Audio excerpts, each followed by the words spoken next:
What's going on, good people? Rich here. School in the building. What's happening? And man, shout out to the lovely Ray P, our Ray third Pencil. co-host. I know y'all's thinking, man, 2 weeks in a row. I promise you, Ray P is working on We Got Y'all. We just dropped the first episode of Winning Time, The Rise of the Lakers Dynasty. If you saw it on Max this past Sunday, a hell of a first episode. Good ass episode. We Got Y'all, the television podcast, just released episode 1. It is available now. If you check out our Linktree, you will be able to see it.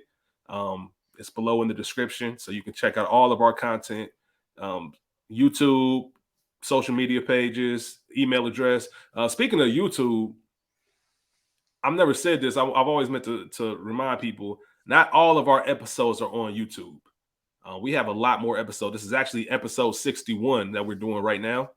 And we have a lot more episodes that we just weren't on YouTube for. I plan on like uploading them. There won't be any video, but obviously just upload them to our YouTube page if this is just your preference on listening to us. But we just thank y'all for continuing to come with us or come join us every single week as we continue on this journey, man. We just having fun with it. We having fun. Episode 61. Like I said, shout out to school. Shout out to Ray.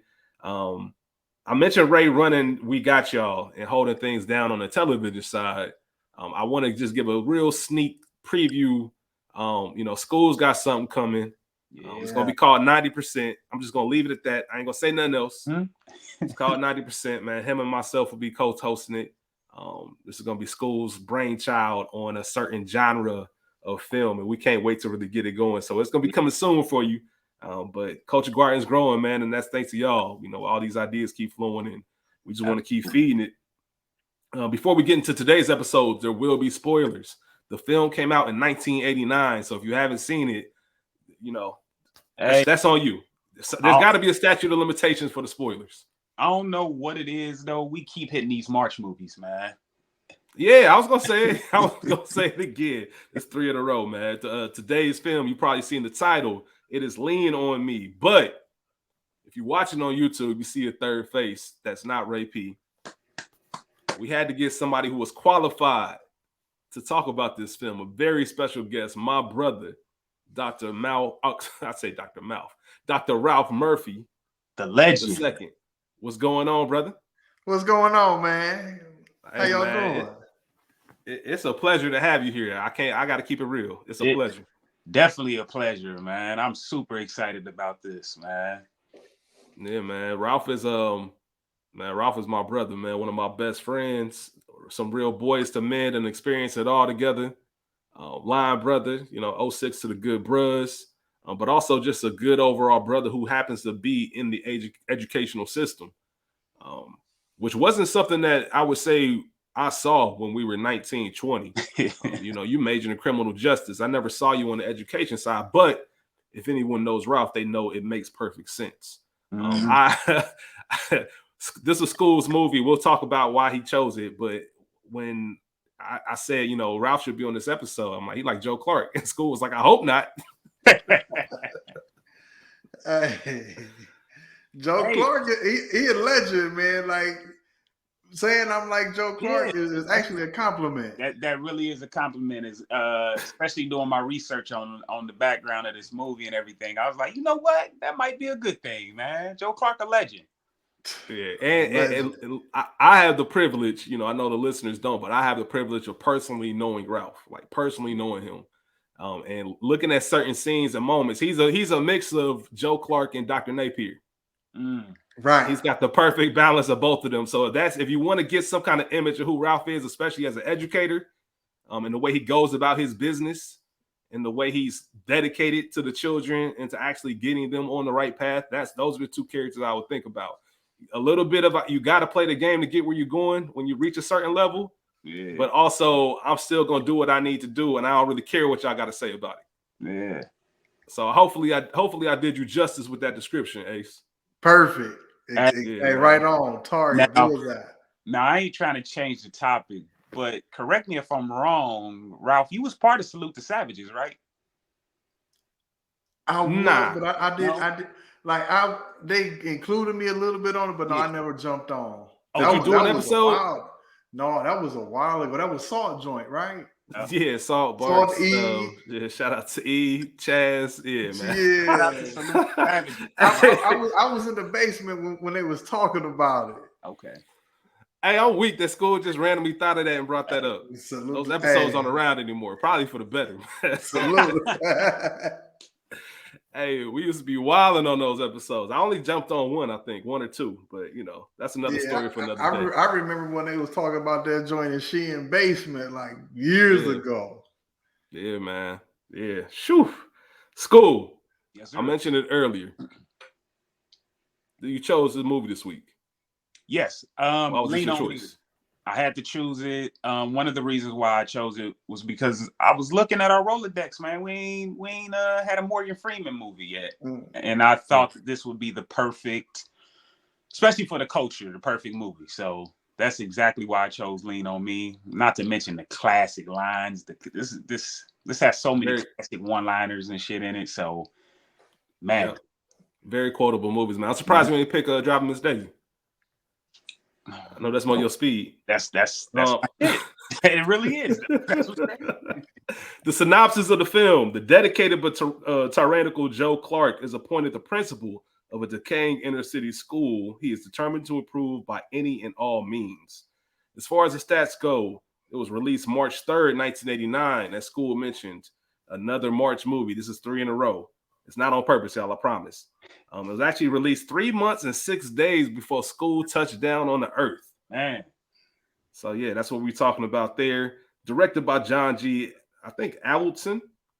He directed Rocky and Rocky 5. Rocky 5, you know, that never happened. Mm-hmm. The original Karate Kid trilogy, he also directed them. It was written by Michael Schiffer, who wrote Colors and Crimson Tide. You think we're going to talk about Colors one day? Yeah, all right. And he also wrote Crimson Tide, but an important piece of his writing credit, I don't know if you know this, school, he wrote the first 3 Call of Duty video games. Oh, nah. That's what's up. Yeah, and anybody who's played video games know how huge Call of Duty was. So the first 3 are his creations. They all build off his story. So that's pretty dope. The film had a budget of an estimated $10 million and it made $31.9 million worldwide. $5 million to opening weekend, and it is currently streaming on Max. As far as awards go, they did win a few. The highlight was the NAACP Image Award. So they got Outstanding Motion Picture, Outstanding Lead Actor in a Motion Picture, which obviously went to Morgan Freeman. Mm-hmm. Speaking of Morgan, the cast: Morgan Freeman is Principal Joe Clark, Beverly Todd as Miss Levias, Robert Guillaume as Dr. Frank Napier, Lynn Thigpen as Liana Barrett, may she rest in peace. Michael Beach as Mr. Darnell, Sandra Reeves Phillips as Mrs. Powers, Jermaine Hopkins as Thomas Sams, Karen Molina White as Kanisha Carter, y'all might know her as Charmaine Brown, Regina Taylor as Mrs. Carter, Alan North as Mayor Don Botman, and Ethan Phillips as Mr. Rosenberg.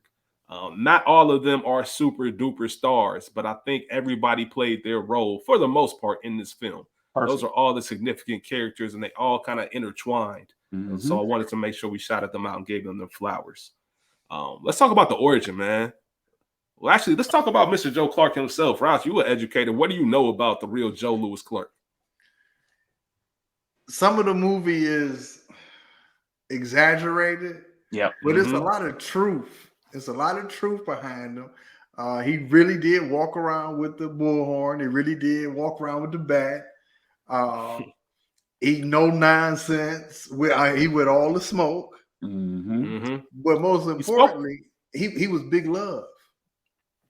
Like like love. Like so him being loved on and speaking his mind, and he talked that talk. And the one thing I love about him, man, is he ain't back down from nobody.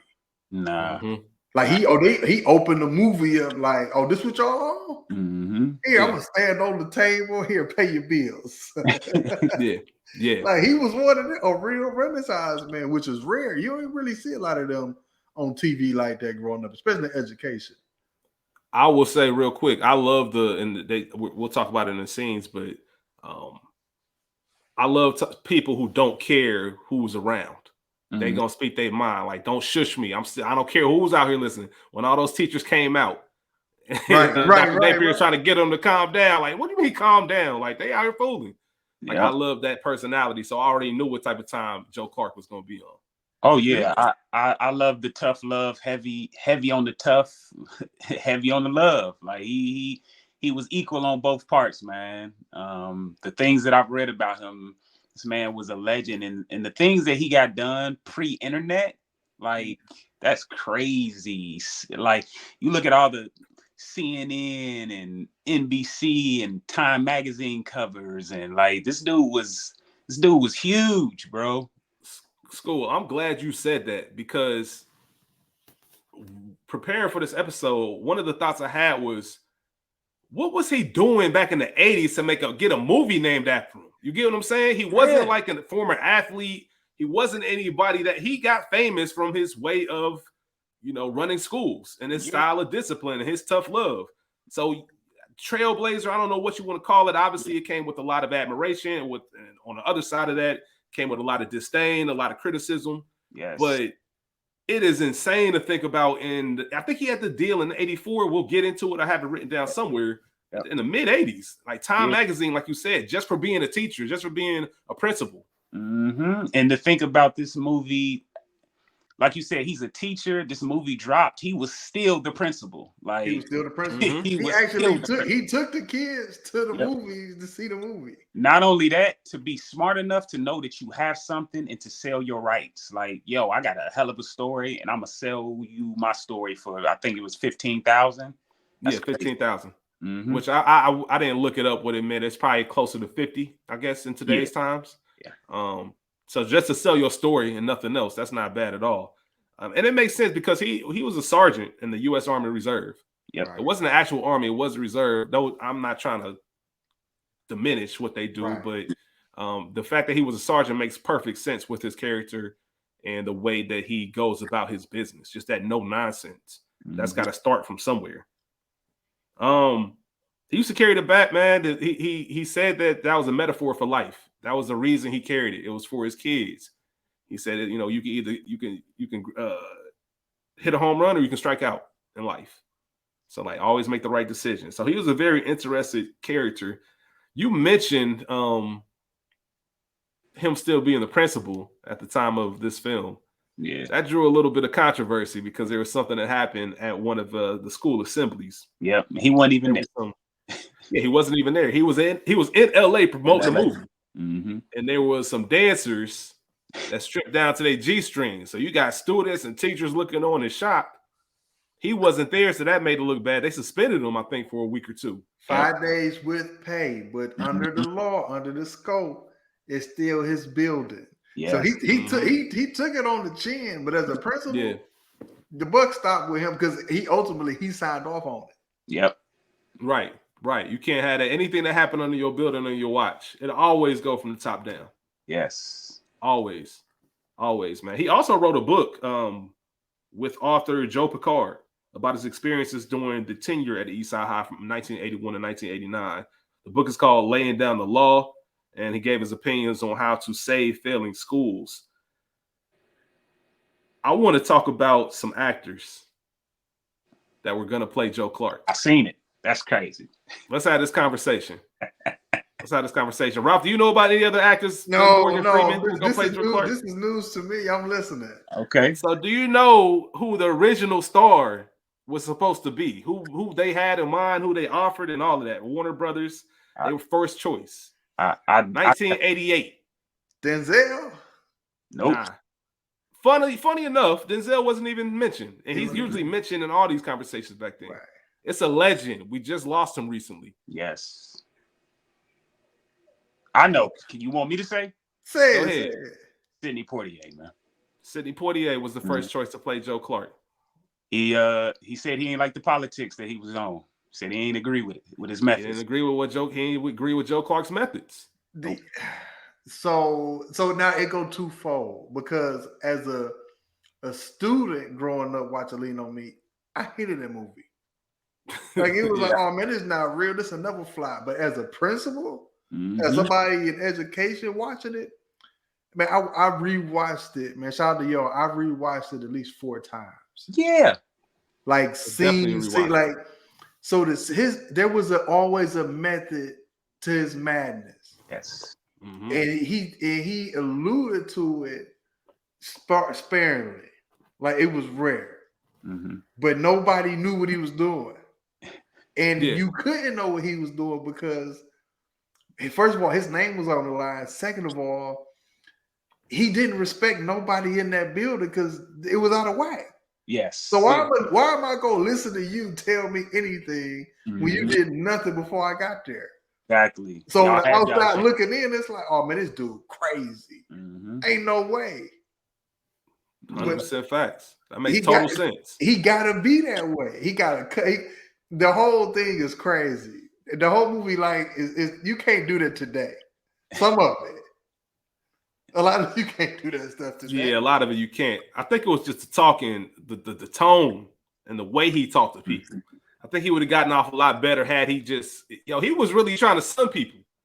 But so you got to go back to the dichotomy of it. So the movie began with him in the classroom as a pro-black man teaching white kids. It looked like teaching history. Yeah. Right? So in that time, he don't care about nothing. Because he a pro-black man. Mm-hmm. True. Good I don't care. I'm young. And so teaching-wise, he really basically untouchable because he in the union too. He started. He's a union teacher, right? But then you got to think about when they find him. Remember, he said, I got the perfect guy, but you ain't going to like him. It got to be somebody with nothing to lose. Mm-hmm. And when he go get him, where does he go get him from? A suburban white elementary school. Mm-hmm. Mm-hmm. So so I'm paying attention to the whole sequel. Like he walk in, you gotta even think about it. He even changed his dress code. When they saw him, when you meet him, he relaxed. Yeah. He walk in there on business. Mm-hmm. So 100%. Man, I love Joe Clark. I love Joe Clark. Yeah, he had I believe he had the afro with the dashiki on. Yeah. Yeah, he did. That's what he started off with. So Sidney didn't disagree. He didn't agree with Joe Clark's politics. Said, "Nah, I'm cool on that." Next person. He didn't understand the method. He probably not. Next person. School. The next person. People might not like it. Oh man, they said it was Cosby, man. Yeah, Bill Cosby. Cosby could have been person. But they said the filmmakers, the producers said his energy was too low. Yeah. He couldn't have been Joe Clark, the real Joe Clark. So nobody would have done this is the pudding guy serious. Right. Yeah. It would have been a different movie too. It definitely would have been like PG. It would have been toned down a lot. It would have been a lot of circumstances that he would have cut out. Cosby would have rewrote the script. Oh yeah. For sure. Eddie Murphy, which wouldn't have worked, but I thought it was interesting. And the only reason that it really kind of didn't happen is because he had an agreement, or Paramount Pictures barred him from being in any Warner Brothers movies. Mm-hmm. So all that kind of Hollywood contract type of stuff. Now there is one that's interesting. I agree. This is the only one that kind of had me like, I don't know. There's one that's interesting. Danny Glover. Yep. No. I don't think he would have done. Nobody can do what Morgan Freeman did. Let's be clear about that. Yeah. But Danny Glover is kind of interesting. That's interesting because of the Lethal Weapon. It would have been a change of pace for him. Well, that's why he didn't do it. He was filming Lethal Weapon 2. Yep, that's the whole reason he didn't do it. Yep. So it's funny you just said that, Ralph. Hey, shout out to Morgan Freeman. It's some touch points in that movie, man. I don't even think Morgan could have got away with. Now, here's the crazy part about this to me. The producer, Norman Freeman, is that his name? Friedman, I believe. Twain. Norman Twain. I'm sorry, Norman Twain. Now, he said that Morgan Freeman was his number one choice off rip. You know how it goes. Yeah, and of course that's what you say. But the thing about that to me is, I don't understand why supposedly the movie. What am I looking for? The studio, they didn't want Morgan Freeman. And that confuses me because Morgan Freeman at the time had 2 movies, bro. Glory and Driving with Miss Daisy. Glory is a 5-time Oscar-nominated film, and Driving Miss Daisy is a 9-time Oscar. Like, it won Best Picture. He was nominated for Best Actor. Like, what? This is Morgan Freeman. That's a crazy run, bro.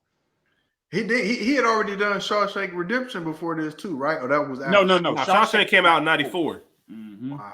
But I'm saying those was his two movies prior to this was Glory and Driving with Miss Daisy, and those are phenomenons. Like, and the movie studio was like, nah, we don't want him.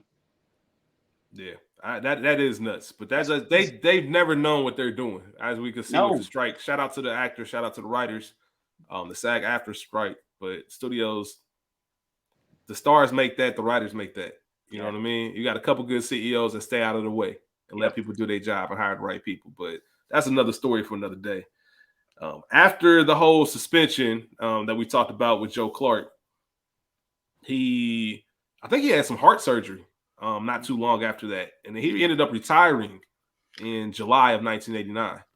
Yep. And then he spent 6 years being a motivational, I won't call it a motivational speaker, but inspirational speaker, whatever you want to call it.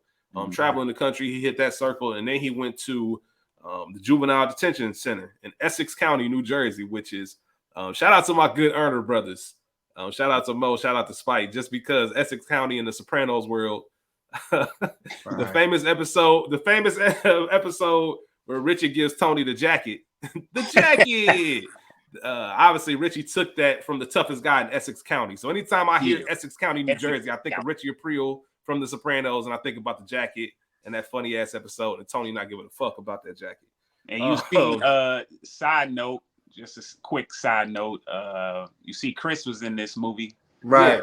On the stage. Yeah, you pay close attention. He's in this movie. Yeah, Michael Imperioli, man. Chris Moltisanti in The Sopranos. He was one of the troubled students who got kicked out at the beginning of the film, if you pay attention. That was a great pool. And unfortunately, Joe Louis Clark passed away December 29th, 2020, after battling a long illness. Lived until 82. It definitely made an impact. We're going to talk about one of my favorite scenes and your impact and your legacy. And I just think it's ironic that we here talking about him all these years later, even after that film was made. He did make a hell of an impact. So shout out to Joe Clark. Absolutely. Now, we did mention Fact versus Fiction. The movie, Joe Clark himself said he didn't like that they cussed because he said he didn't talk like that. He didn't. But he said that the film is 95% accurate. And Morgan Freeman shadowed him to get his mannerisms down, even his vernacular, the way he had a very wide and large vocabulary, similar to Dr. Murphy here. Another similarity that I see with him and Joe Clark. I mean, it really spoke like that. And you really had to make sure you was on top of your game, check your Websters, everything, all the above. They say every day during announcements, he would announce a word, explaining the sentence. Just give him some vocab every day during his announcements. That was super dope of him, man. Yeah, I think so too. So some of the fiction. Clark said that he didn't get into East Side High until 1972. The film has him getting there in 1967. Also, most of the students that he taught was black. He wasn't teaching. I think he was teaching remedial reading. So that's just something that they flipped on his head for the movie purposes.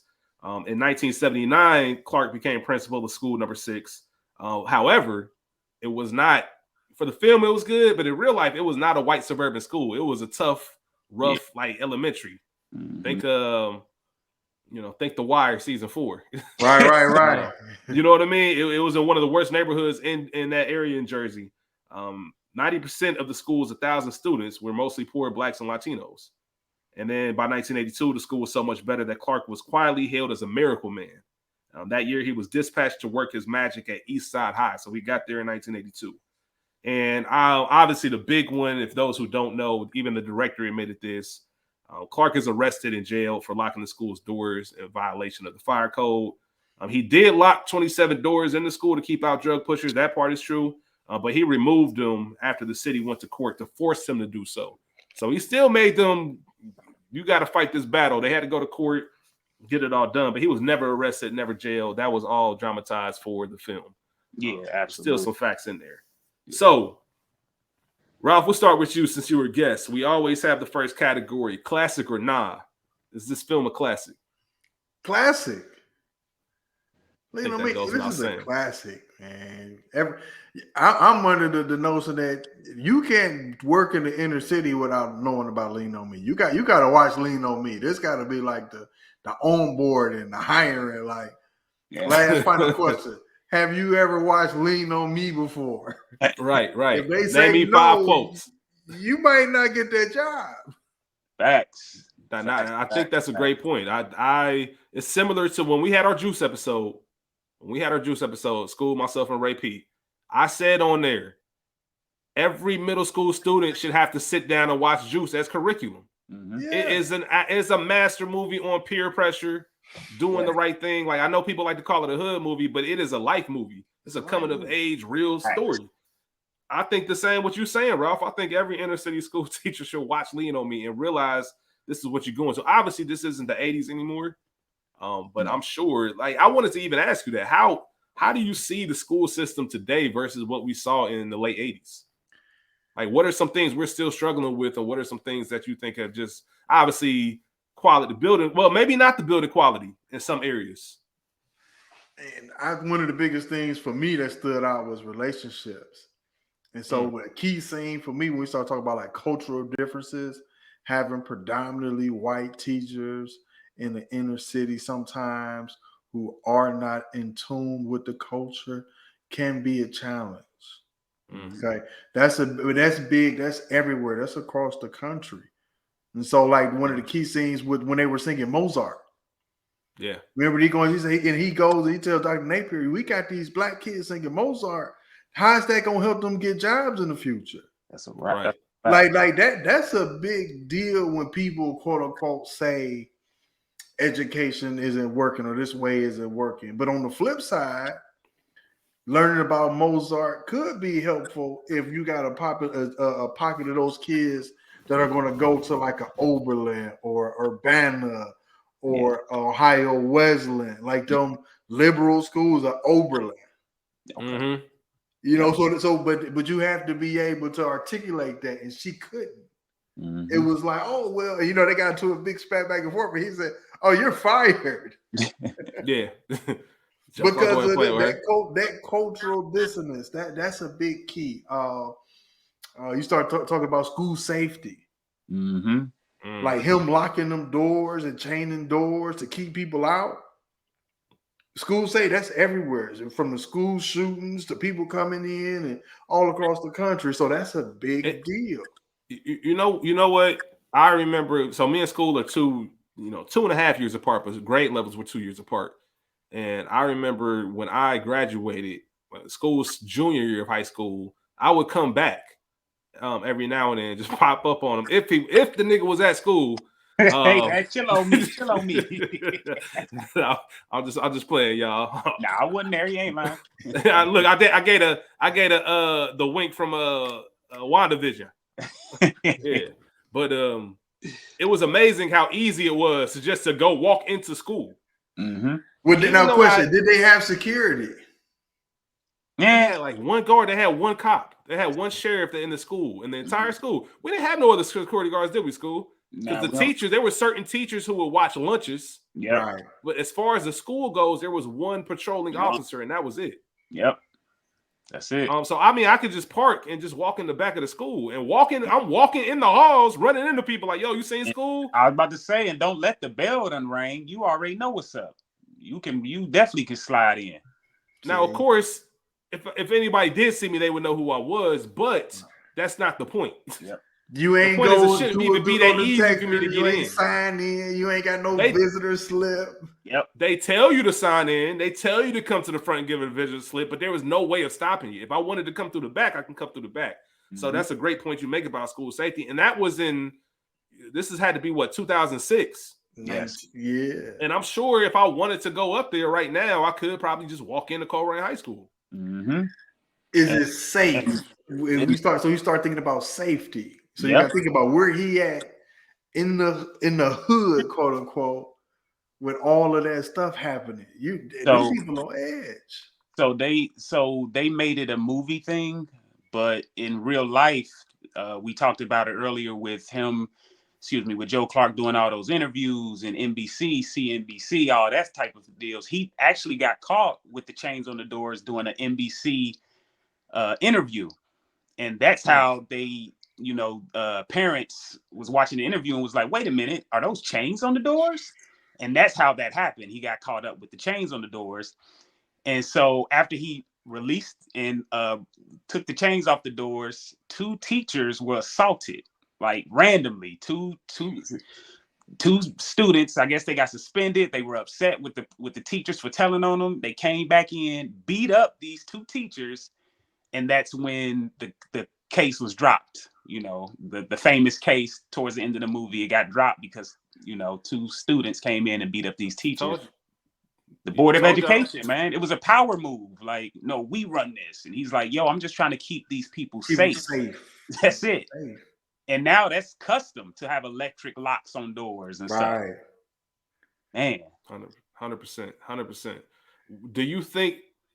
Do schools need a Joe Clark himself? Like, do they need that type of or that style of disciplinarian / leader / principal, Ralph? Do you think his style is still something that can go over in 2023 and beyond? Yes. Okay. So we got to look at Joe Clark outside of the megaphone and the bat. Mm-hmm. So you got to think about this. On the first day, when he first comes into that school building, and this is across the board, when we start talking about discipline and consequences in a lot of these school districts, is he said, I want the name of every child, right? Mm-hmm. And everybody knew who they were. So it wasn't a mystery. He don't even in school 15 minutes. Yep. Yeah. Everybody knew. Now, this is the other key piece. Joe Clark, when he put him on the stage and he got everybody out, which is a real thing, because by law, and one of my favorite scenes is him being in the board meeting the next day, right? Right. With the special meeting with the parent. He said, by law, if that 300 is impacting the 2,700, we have to repurpose. Mm-hmm. So he talked about a GED program, credit. Because remember, one of the key parts is that, how he got away with it. He said, no, you all have been here for 5 years and you're not on track to graduate. Yep. Yeah. Why are you here? Mm-hmm. Straight up. Yeah, most of those kids, through research, was between the ages of 18 and 20. That's insane. And so, and that's probably the ones that snuck in the building. And so you got teachers that scared it on 18, 19, 20-year-olds. So they not doing nothing to them. Joe Clark said, I ain't scared of none of y'all. They was hustling. They say the security guards, anyone that worked there was hustling, bro. The security guards were selling drugs to students. You got to figure this was the crack epidemic was going on. Like Joe Clark himself said, I could have saved more students if I didn't have to spend so much time chasing motherfuckers off. Like, think about that. which on the flip side, it puts a bad light on what the principal does. Mm-hmm. So on the flip side, you look at Lean On Me and you say, oh, Joe Clark. So do we need more Joe Clarks? Yes and no, because the whole point of being the principal is the head instructor of the building. Mm-hmm. So outside of suspending kids, the principal makes sure that the teachers teach. Yep. And if the teachers are struggling teaching the class, then that principal puts them on track or gives them different things to get them back on track. Now, if he's spending all his day suspending kids, protecting the building and being on guard, you have limited time in the classroom. And that's the frustration. Mm-hmm. So how do you feel let's say you're not Joe Clark, Ace. Let's say Joe Clark comes in your school and you Mr. Darnell and you see something that needs to be done. You see a piece of trash on the ground, you pick it up and he go off on you. How are you responding to a Joe Clark? On the flip side, Mr. Darnell wrong. He wrong? He wrong. And why is he wrong? I'm gonna tell you why he wrong. Okay. Because and this is being unbiased. He's establishing authority. And the whole point is nobody moves because he's establishing I'm the HNIC. Yeah. Before I got here, y'all was running them up. I'm here to line everybody up. So, Mr. Darnell, I need for you to show to the students that the teachers have somebody that they follow. Yes. Because if the teachers don't follow me, the kids not gonna follow me. Yep. Straight up. But he was so caught up in his feelings because he got demoted. That was a bad day for Mr. Darnell, man. It was a bad so he caught up in his feelings. Yeah. How you feel about him? How you feel about him demoting Mr. Darnell in front of everyone? So that's the prime tactic. So the prime tactic one is, as a black man, he's looking at the black man in the room. That's first. And then secondly, he like, hey man, I'm letting everybody know right out the gate, nobody's safe. Yeah. Not even him. Because he ain't even holding up his end of the bargain. And Mr. Darnell, the English teacher, and them kids can't read. Yeah. Yep. So you the English teacher, your kids can't pass the basic skills test because they can't read. And my football team is terrible. Yeah, you out of here, buddy. Does that the football team shit is crazy. But does that bother you that it has to be I can't call it crabs in the barrel, but I gotta pull you down to set the authority, the black man aspect of that? No, because if you really look at it, Joe Clark was Joe Clark to everybody. Yep. So that's the beauty of it. When you really watch him, he held everybody accountable. Yep. Facts. Yeah. And that school needed that. Like the whole movie, he holding everybody to that standard of, nope, that's not flying. You wrong. Get tight. You know what Joe Clark reminds me of, his style when I was watching him? I was thinking about a certain segment in The Last Dance, Michael Jordan's documentary. Come on with it. And there is a famous segment. Was he a nice guy? You know what I mean? Yeah, he was an asshole. Yeah, he was a tyrant. But when you look at his style and what he was doing, you think about what his goal was. You look back and say, yeah, he was a great teammate because he pushed people to a certain point and to a certain limit. And you had to have somebody that embodies that and doesn't care about being liked. I care about the end results. And Ralph, you made a great point, and he said it in the film as well. If you could run this school, I wouldn't be here. I wouldn't be here. I am here for a reason. They called me from my nice little comfy spot to save this school. Specifically told me we have these test scores that need to come up. So it wasn't just on some random shit. We need to get this school turned around. So if we're going to do that, especially if I'm walking through the halls, which I already have memory of how the school used to be. Right. I'm walking through the halls. I know the challenge is tall. So I need to get on it ASAP. I need to make sure that I'm letting people know I'm the one calling the shots. I don't care what y'all got to say. I don't care who y'all crying to. None of that. Like they told me, hey man, they called me, as Martin said. Hey, they called me.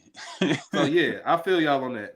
I appreciate you giving us that insight too, Ralph. I'm sure we're probably gonna have more throughout this episode. But school, you had mentioned to me that you couldn't really wait to talk about the genre or the other movies that this film kind of spawned or were spawned from this film, should I say? Yes.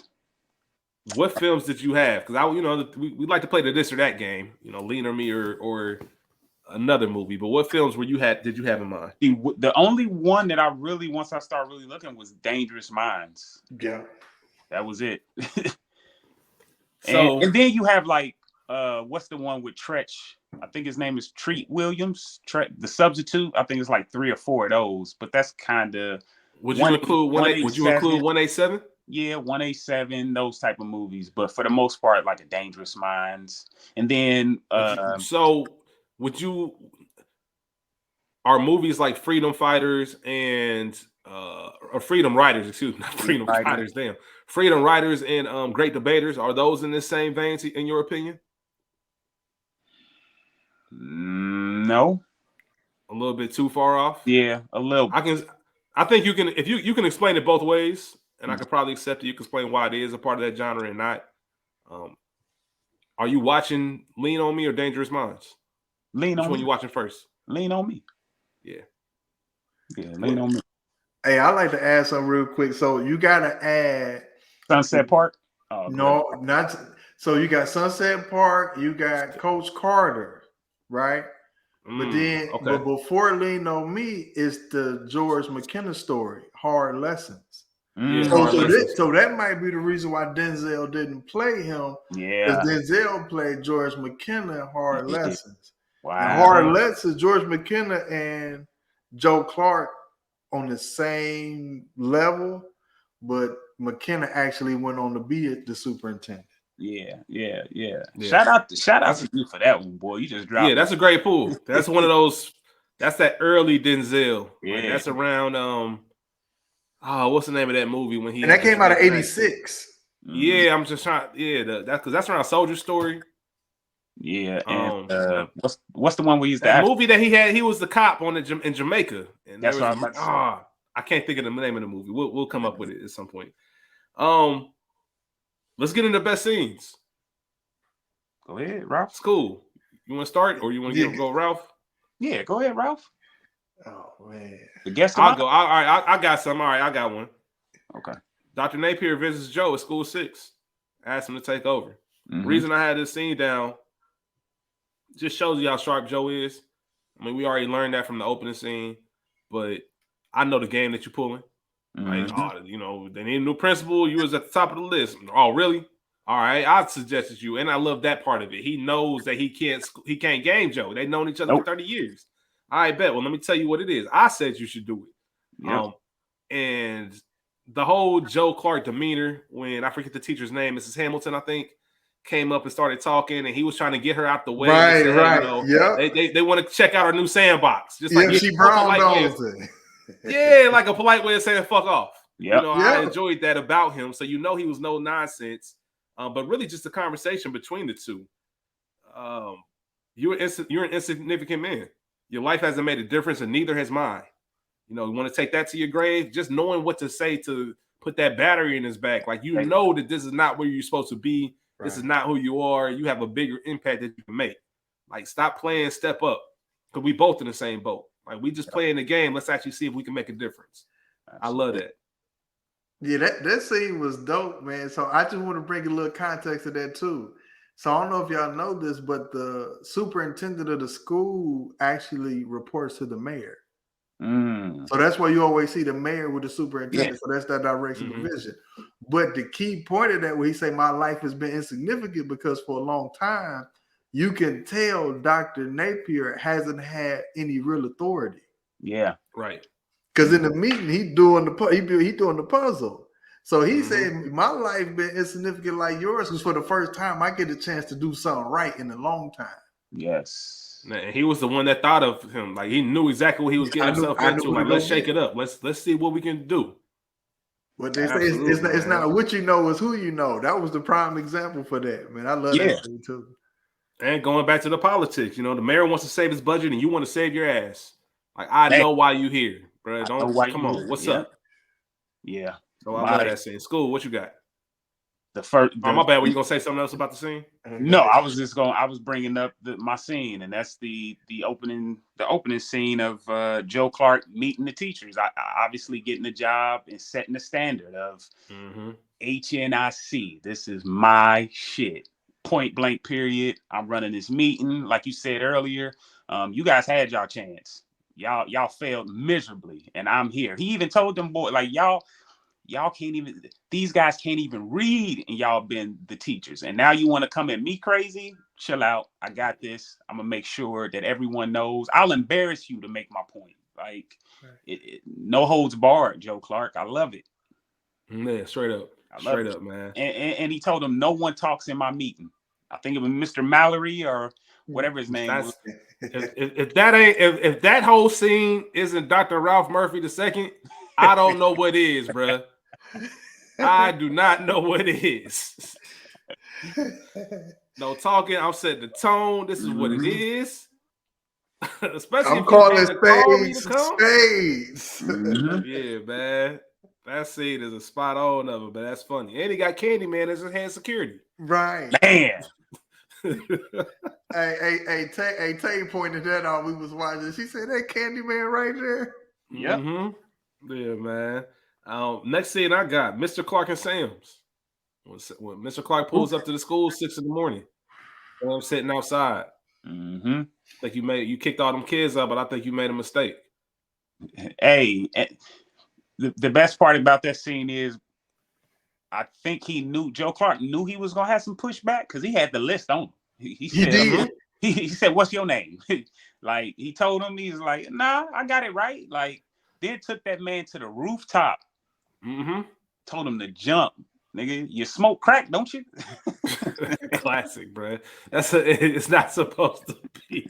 It's not supposed to be funny. You but it's cannot hilarious. do that. Hey, you will be what? Take a kid to the roof? 7 o'clock news immediately.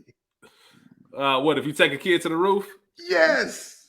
Also, that tells you the era that Joe Clark came from. The fathers. Joe Clark is used to having coming from an era where a man was in the home. A man was important. So he immediately kept speaking on his father. Where's your father? Your father, your father. And he had to break down and tell him, like, my dad ain't in my home. You know what I'm saying? And Joe felt bad for him, gave him another chance after he told him to jump off the building. But he gave him another chance, man. And I don't think Thomas Sams let him down. He definitely didn't let him down. It's the whole thing about that scene for me is he gave him, all of us, everybody probably listening can to attest, we've all heard that speech. Like the trouble with being a teenager is you don't know nothing.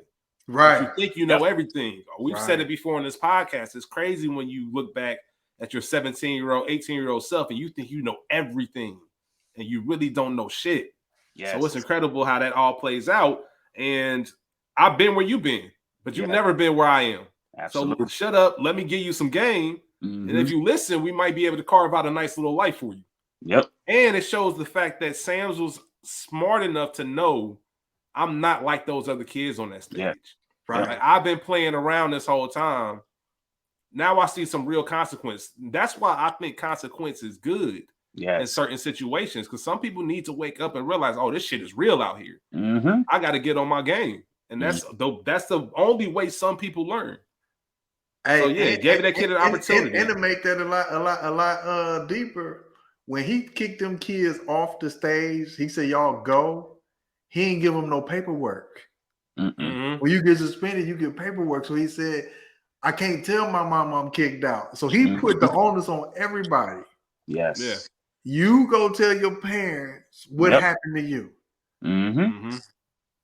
And he was like, man, my mama gonna kill me. Yes. I gotta be in school. No. And then he woke up. Nah, that's real, man. And also one last thing I want to mention is I love the fact that Joe Clark made him explain why he should let him in. Right. He didn't make it easy as like, oh, your dad ain't around. Come on. We'll get you together. Nah, like, why should I? Like, really, why should I do this? Like, this school is in shambles. Like, why are you one of the kids that should come back? And he really made him sit there and tell it, like, all right, this is your game plan. Now I've locked you into something that you said that you gonna do. Yes. So if you don't do it, then I ain't gonna be upset about it, because you the one that said you're gonna do X, Y, and Z. You failed at it. I'm going by your words. You out of here. Absolutely. So he played that whole thing smart, man. And he let him know I'm on your ass, buddy. Like, period. Every chance he got him. Anytime I see you, I'm speaking. Like, every time. Hey, what your boy say in The Wire? It's gonna be like this every time we meet. It's gonna be like this every time we meet. That nigga that was beating up Bubbles, man, that shit was crazy.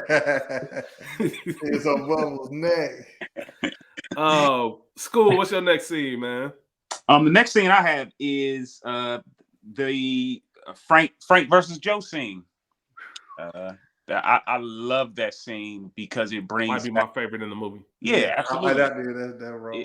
It brings back that good old HNIC. Little do you know, brother, I'm the HNIC. Like, you keep talking about discipline. Well, why don't you follow my discipline and listen to what the hell I'm telling you, Buck? Like, I love Frank Napier in this movie. I know I can't ever pronounce his last name. I'm bad with names if y'all can't tell, but he's a dog. Benson. Yeah. Guillaume. Robert Guillaume. Yeah, he's great. Guillaume. One of the two. I think it's Guy.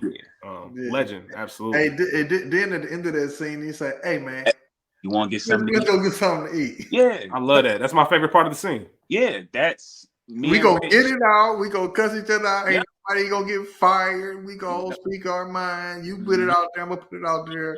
We're gonna meet each other in the middle and we gonna roll.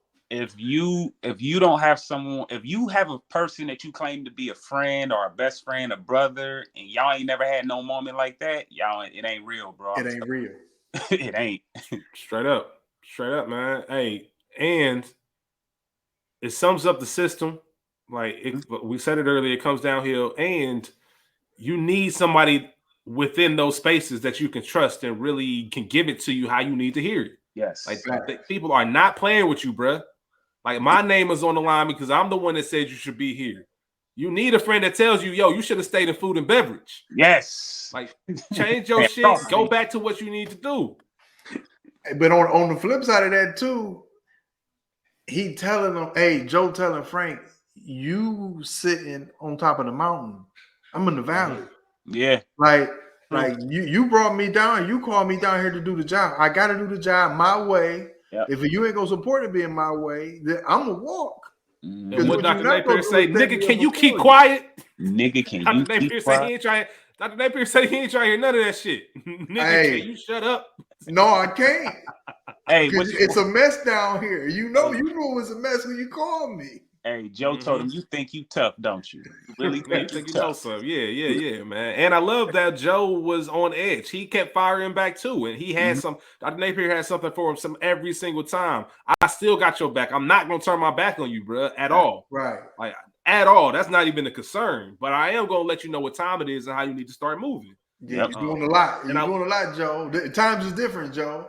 Yeah.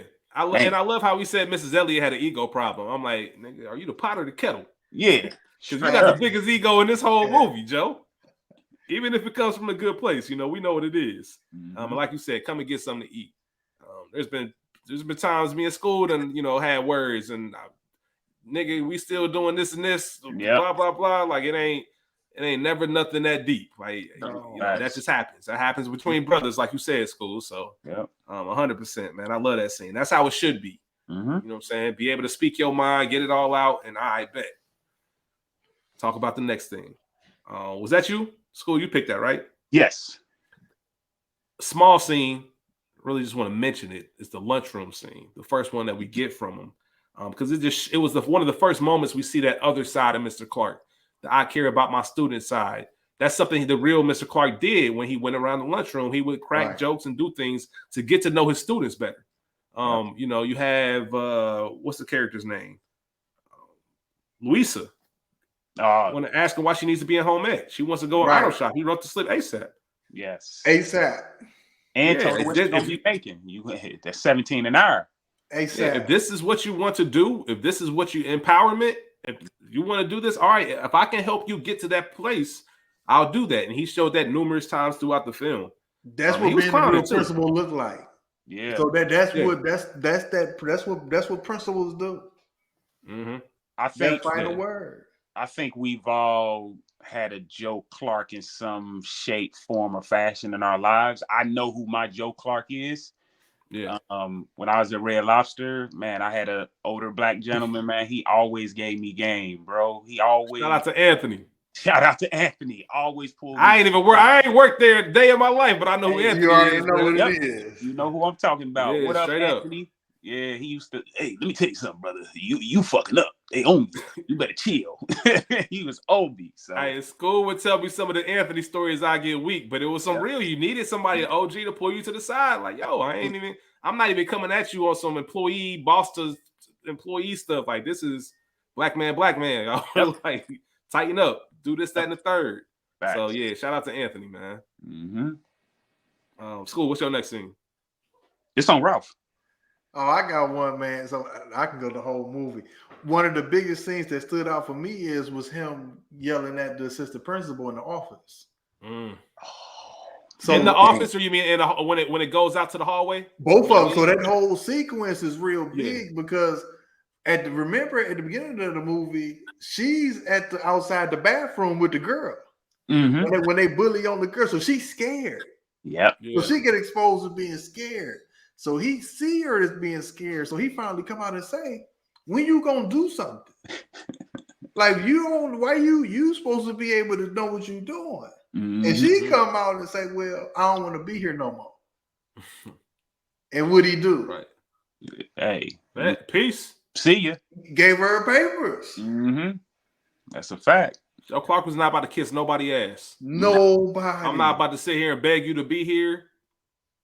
You see what we trying to do? She say, nobody knows what you're doing. He say, that's the way I like it. That's the way I like it. And I love that scene too, because your boy Mr. Malley comes in. Mr. Clark, what? Hey, it can wait. Yeah. Mm-hmm. Hey, if y'all go back and look at that scene and look at his wall, he has a sign that says one way. Like the sign, right? Yeah. There's one way with the arrow going down. And at the point it says my way. So every day he telling people at the gate, I'm not budging. This is how I gotta be. That's it. My way or the highway. That's a fact. Even with he knew the importance of being there for the students that wanted to be there. Yes. And if this is your decision, that's your decision. I might give you a little bit of small game, like he did with I forget the one character who wore the suit. Oh, that's the student. Kid Ray. Kid Ray. Thank you. Kid Ray. I was gonna say Ray, but I'm like, man, I know it wasn't Ray. But yeah, Kid Ray, you're dropping out on me, huh? Like just a conversation. I'm not about to sit here and beg you and tell you doing the wrong thing, you making the wrong decision. But I'm gonna keep it real. Be dead in a year. Yep. And then you be dead keep in it a year. real with you. This is your option. Like if that's not enough to entice you to stay, I ain't nothing I can do for you. That's real. It's gotta be real. You can't save everyone. You can't get. There's no way you can get emotionally attached to everybody and try to save everyone because you will be. That's just too much to bear emotionally. Yeah, all of that. Yep. Yeah, that hurt. You know, I've been in education 15 years. I can tell I probably lost about 8 kids to the streets. Yeah. Mm-hmm. Yes. Yeah. Because you always, I'm sure you probably think, what could I have done differently? Was there anything else? It's nothing because you've seen the future. So you got to remember. So he's old enough to have been around long enough to know how this story ends. Mm-hmm. Mm-hmm. He's like, man, I've seen you before. I know what's gonna happen. I think and I keep bringing it up, but it's very important to realize that this is 86, 87. The crack epidemic was a fucking monster. Yes. Sam's was doing crack, bro. Like this is 15, 16-year-old kid in the building. Not even that. He was a freshman. He was about 14. 14, buying it from school. Like, that's insane. Vials. He had multiple vials. Yeah. So it was only a matter of time before he OD'd. Mm-hmm. That's crazy. At that age. Not even fully developed. Yeah, that's insane, man. It did also, Kid Ray got beat up, so he knew he couldn't fight. And that's right. I think that was I think that was Joe Clark's point as well. Is like whatever you got going on, you keep coming here to hide from it. Right. You still ain't safe here because they found you and whooped your ass. Right. You're not built for that life, right? You're not built for that, Kid Ray. Yep. So now you're gonna drop out. Guy. Yep, you're gonna drop out. Not that guy, pal. Naming. Naming Bryce, straight up. Name it. That's exactly who he is. Also, just about that scene with Mr. Clark and Miss Levias, I do appreciate Miss Levias having enough and wanting to say, like, stand up for herself and just let her know, like, look, like this is bigger than you. I. You keep talking about I. You got 300 teachers in this building that are committed. We want to help. We want to be here. Like, stop. You got to let us in. And I know they went there back and forth, but he acknowledged her when he gave them the speech before the test and realized there is another way to do this, or at least to make sure you guys know that I appreciate you. I thank you for your efforts and everything that you try to do. Absolutely. But also when he was on her ass, just as far as getting them test scores, like this is what is expected. This is the new norm. If we don't set the tone now, then it's going to keep on being the same thing as being. And Joe Clark is the type of person that knows when you're capable of something or not. If you're not, he would have just been gotten rid of you. Yes. Like, I know that you ain't even reaching your full limits yet. You my vice principal. Like, let's see what you got. Like, you in charge while I'm gone the whole 9. Right. So he saw that in her. Yes. You know what that remind me of? Hustle and Flow, man. Say it. Say I'm in charge. Hey, I got a scene for you. Go ahead. Morgan Freeman, man, he killed it when he did the speeches, man. So every time Morgan, he got a 5-minute dialogue where he could just talk, he killed it. And so go back to the gym when they got the test results back. And he said, yeah, I want you 3 rows to step up. And I want this, right? You all represent the 70% of kids that are failing. And he said, I want you to raise your hand and raise another hand. And that was ridiculous. Well, he said, man, y'all failing them. Yes. And they're going to be staring down the barrel of a gun just like this. Yep.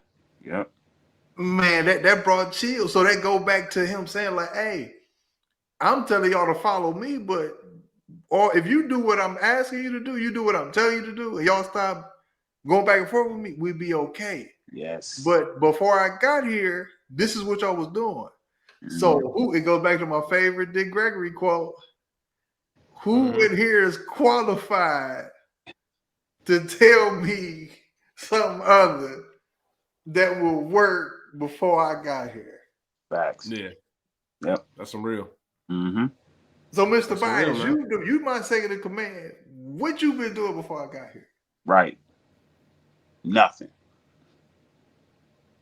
So just follow me. Do what I'm asking you to do. Go get the tests off that desk. Yep. Yeah, don't worry about how I'm talking to you. Don't worry about anything. Just get some thick skin real quick and just follow me. Yep. Get the test off the desk. Man, I love that movie, man. Lean on me heavy, man. Obviously, the last scene that I have is the test scores and the kids pulling up. You know, we already mentioned it's fictional, but it says everything about the entire. All of this was not in vain. Yeah, his impact is crazy. I'll do this 10 times over and endure the same criticism and end up in the same jail cell if it means that we're going to get these same results. Like my impact of coming in this school and just kind of really, it just needed some direction. Like this is what's going to happen and this is what's not going to happen. And y'all too scared to do it, so I'm going to do it for you. Just that paying off and like the whole school just riding for him. Yeah. Like showing there's nothing more than support. Like you got one of ours in there locked up, and that's crazy. Like that's our free Joe Clark. That's our guy. Like you don't understand him. You don't understand the impact he's having on our lives. It's incredible. It's moving. It's moving. Joe, you got to think about this, man. Joe got in that movie. You got a chance to see what a principal is full circle. Yes, Joe Clark suspended kids, but then he still went to the hood, to the mama house. Yes. When mama say I ain't, so that's real principle. I was telling my wife, that's real principle work. And he said, if you need help, I'll help you get it. We got resources to get you a job too. Yes. What you need.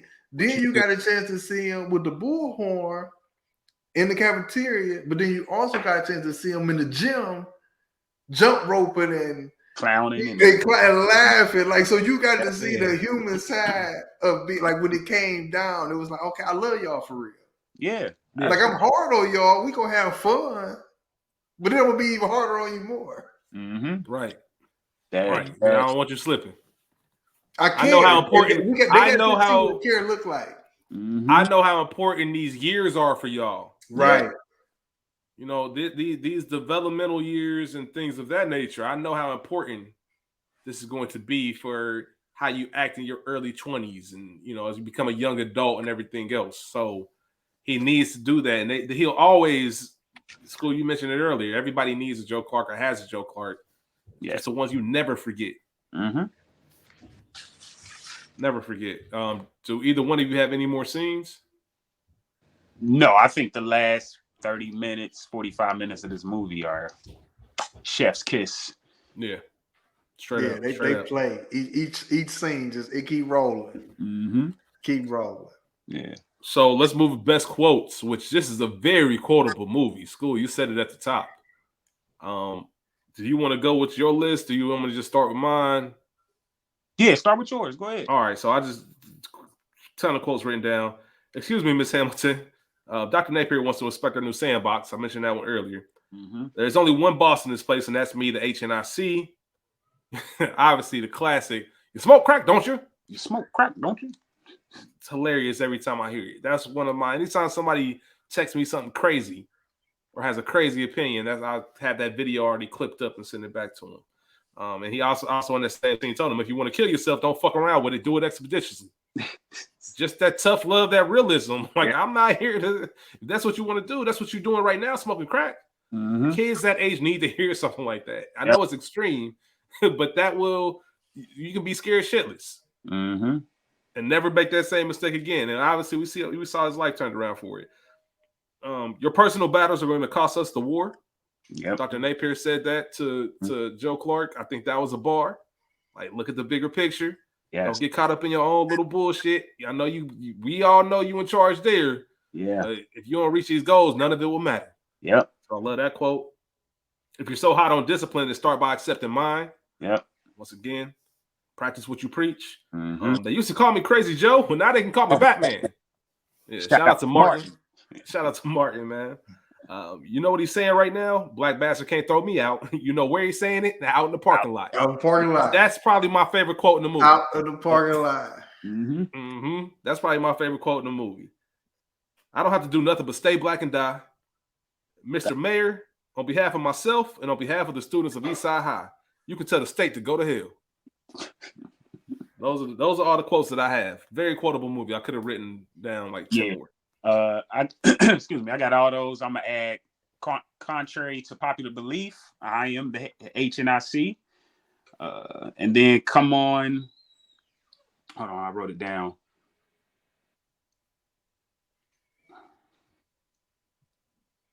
Ralph, did you have any? Well, my man was in the cafeteria. No, the meeting after he suspended all the kids, and he told the mother, he said, "Hey, Lord spoke to me." Oh man! And I said, I did not want it. Well, God, why hast thou forsaken me? Yeah, man. That whole spiel. Yeah, that whole moment, that whole scene, I don't think we really went into detail, but that's definitely best scenes. I had to kick them bastards out. I had to kick them bastards out. Mm-hmm. He told him to get off of welfare. Yeah. So, hey, man, that's the shit people need to hear to this day. Ain't that what your boy said? To this day. Yeah. Nah, Frank Napier, Dr. Napier told the mayor, he said, "What you looking at me for? You put all them people in position."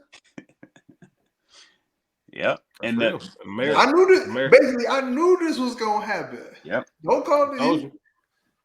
I got the right person, but I don't know if he wanted. Yeah. And he said, "Oh shit, not that nut bag." Yeah. Yep.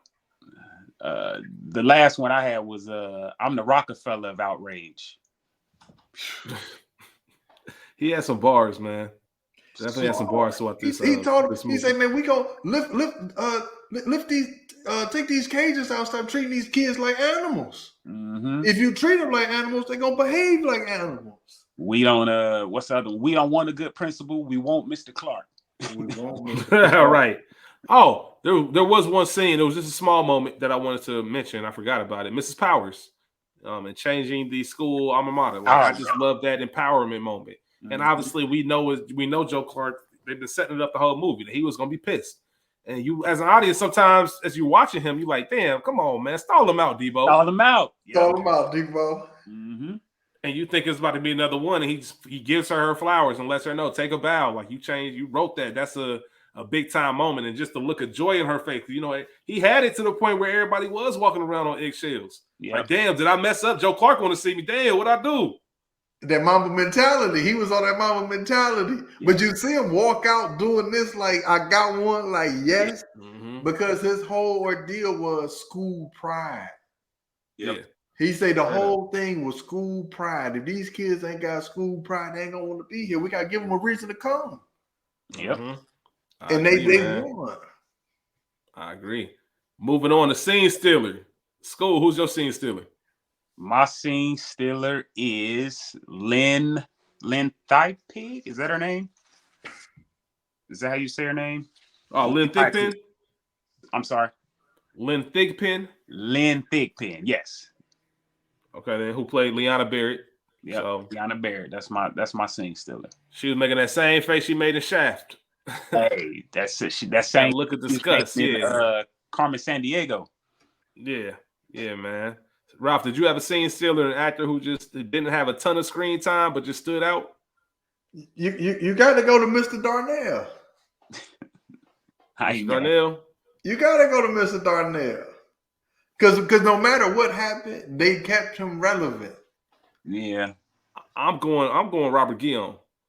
Dr. Frank Napier. Dr. Napier, yeah. Dr. Frank Napier. Yeah, just for that scene alone with him and Joe. That's my scene stealer. Yeah, he told him he was gonna whoop his ass. He said, "I'm gonna whoop your ass." Oh, you talking about Mr. Darnell? Yeah, Darnell was ready. He flipped Darnell was ready, I'm gonna whoop it. He said, "You're suspended indefinitely." Yeah, you could tell in that scene, Mr. Darnell thought about his job. That's why he didn't whoop his ass. He thought about it. He's like, "Do I really need this job? All right, I'm gonna walk out of here." Yeah, because then it's gonna turn into something else. Things that bother you. Do either one of you have anything that bothered you in regards to the film? Not really. I didn't have anything myself. Bother me as in what? What you mean? Just anything. It's usually for something that happens, like a plot twist or a plot, a storyline that just doesn't make sense, or you upset something turned out a certain way. This is inspired by real events, so I don't think there's anything that's going to qualify. Yeah. So I'm about to say, so in reading up on it and watching a little bit of documentary, a lot of the kids said that they felt as if their high school experience wasn't that bad. Yeah, of course. Like as the movie. Yeah, so they said that Hollywood hyped it up a little bit more than how bad it really was. Of course, that's tale as old as time. You know what I mean? Come See About Me. There was nothing in that. Cultural moments. I mean, the whole movie had a bunch of them. Whole movie. Any actors from The Wire? No. Soundtrack. Very 80s. Very 80s soundtrack. Obviously, we know Bill Withers sings the song "Lean on Me." There was a run in that time where you have Bill Withers. Movies that were being made off songs that really didn't have anything to do with the movie. Yeah. We did Pretty Woman a couple weeks ago. That was one. You have My Girl that came out in '91. You have this Stand By Me, Stand and Deliver. I think. Stand By Me. Stand By Me. Excuse me. But and Stand and Deliver as well. You right? Okay, then I was gonna say. Yeah, that's one. I was mentioning Bill Withers. Obviously, he sings the song "School." You already know. Sings? Yeah, you know who sings "Lean on Me" on the soundtrack. Come on, man. Thelma Houston and the Winans. Yeah. My favorite gospel group of all time. I recently took my mom to meet Marvin Winans, the lead singer of the Winans, in April for her birthday. Man, he has a church and he's a great dude, a legend. Oh man. Legend. Yeah, man. Yeah. I knew you would know that. I try to stump you, but you always on top of it. Wouldn't let that happen to me. Any moment in the movie where you just say, "I'm not going for that. You ain't about to talk to me that way. You ain't about to do that. You must think you crazy if I'm going for it." Did y'all have any moments like that? I mean, yeah, no. But no. Me and Mr. Clark would have had a few conversations, man, early, very early on. Mm-hmm. I'm not saying that it would have been anything crazy. Yeah. I'm just saying there's going to be if you're going to do what you're doing, there's going to be a certain respect level that I need out of it too. Yeah. I'm going to respect you, but you ain't about to be doing this. Yeah. I get it. That's just me. I got a certain thing about the way people talk to me. Yeah. Yeah, we definitely have to sit down and be like, what you need, what's your boundaries, all that, because we ain't even about to do this.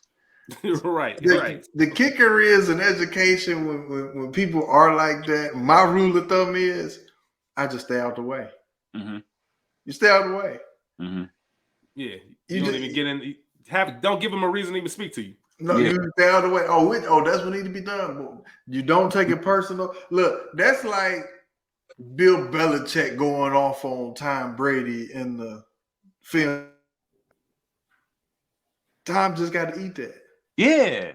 I think that's really what it equates to. Or Phil Jackson going off on Shaq and Kobe in the film session. I like that you say that. I was just watching. You got to eat it. Yeah, I was just watching Steven Jackson, and he was talking about Pop going off on Tim Duncan. Right.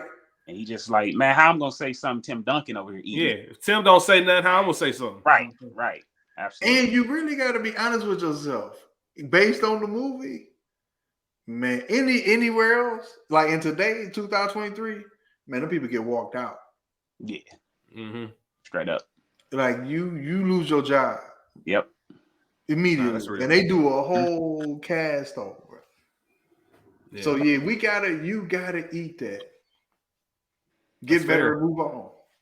That's fair. Man. That's a different world. It reminds me of I remember when The Bear came out, season 1.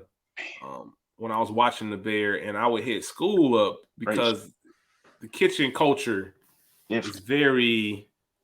I don't think I'm built for it, just because of the way they communicate with each other and the way they talk to each other. And it's just, if you aren't used to that culture, it's a shock. It's an immediate, who are you talking to? Yep. But the way they keep going about their job and business, and I asked School about it because he's had experience in the food industry. He says that's just kind of how it is. You don't take it as that.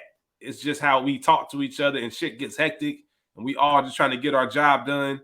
So it's one of those funny things where if you're not in the culture, you don't fully understand that it might be a little bit of, we just gonna shut up and take it on the chin. Similar to what you just said, Ralph, star player getting chewed out in the film session. It's just what it is. I'm not gonna sit up and say, Coach, you tripping, stop talking to me like that. Like, nah, this is what it is. You're gonna sit there, you're gonna shut up. I'm gonna tell you how you messing up, and if you want me to shut up and not be on your ass, do better. Do better. Yep. Man. School, you got any trivia? I actually do. That famous bathroom scene. So everyone in that scene except for Jermaine Hopkins, I believe that's his name. Yeah. He is that's actually a music group that attended the high school. Eastside High. That Joe Clark actually got them a scene in the movie. When he found out that they were making the movie, he asked them to write a scene for those 4 or 5 guys. He said, I got some guys that can sing and so on and so forth. So they got that scene, and they actually wind up getting a record deal off of that. Just that one scene with EMI Records, and they're on the White Man Can't Jump soundtrack. It's the song called White Man Can't Jump, and the group is called Riff or Raff or something of that nature. But yeah, that's dope. I had no idea that was a thing. That's dope. Yeah, that's a real group. Yeah. Shout out to you for that. You got anything else? No, that's all I had. Ralph, did you have anything? I know you had a lot on Joe Clark. Did you have any trivia? Nothing on trivia for real, just information. It was really him, his real story, real high school. They took the kids to the movie the day of. Didn't know that he sold the rights for $15,000, but he did do a lot of CNN interviews where he ain't back down. No, like Joe Clark, that's really him. And on the flip side of it too is man, he really loved kids, and I think that's the part that people really like. We missed that growing up. Like, it's like, oh, who this angry black dude doing all this stuff? He telling kids to jump and do crack and do all that. Like, oh man, he tripping over this song. No, like when they go back, the kids are actually saying like, hey man, he really love us. He know everybody's name. He speak to everybody, love on everybody. So I think, man, that part was really dope to me. Yeah, absolutely. Mr. Clark don't play. Yeah, Mr. Clark don't play.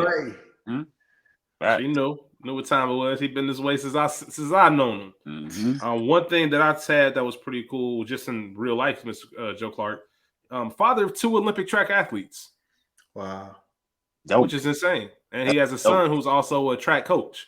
But the 2 Olympic track athletes, Joetta Clark Diggs and Hazel Clark. So not to have just 1, but 2 that competed in the Olympics and have medaled in like the junior pan games or whatever the case is. That's just impressive. Like, I just wanted to shout that out. He lived a hell of a life. Hell yeah. Major hell of a life. Yes. So, and he was doing God's work to live to 82, man. Did his thing, man. Right. Yeah. Yeah. Nah, that's real. Time magazine cover. President Ronald Reagan at the time wanted to appoint him to like a special advisory to help schools. Like he was a big deal. Mm-hmm. A big deal. And like we said, pre-internet. I always got so much more respect, no due respect to today's current or post-internet celebrities, I should say. But to be famous and really famous back before the internet existed was a thing. And it was pretty impressive to be around for. So shout out to the late, great Joe Louis Clark. We always end these episodes giving our ratings. Too high, too low, just right. The average viewer rates this film 7.4 out of 10. School, too high, too low, just right. Just right. Just right. Okay. I'm going 7.7. Okay. I wanted to, and the reason I am is because I wanted to go 8. And I'm like, I don't know if 8 is really rarefied air. I know it don't seem like it, but I don't think like as the Culture Garden, maybe Life. There haven't been too many movies that have gotten above an 8, and this is episode 61. Yeah. So yeah, it's creeping towards that.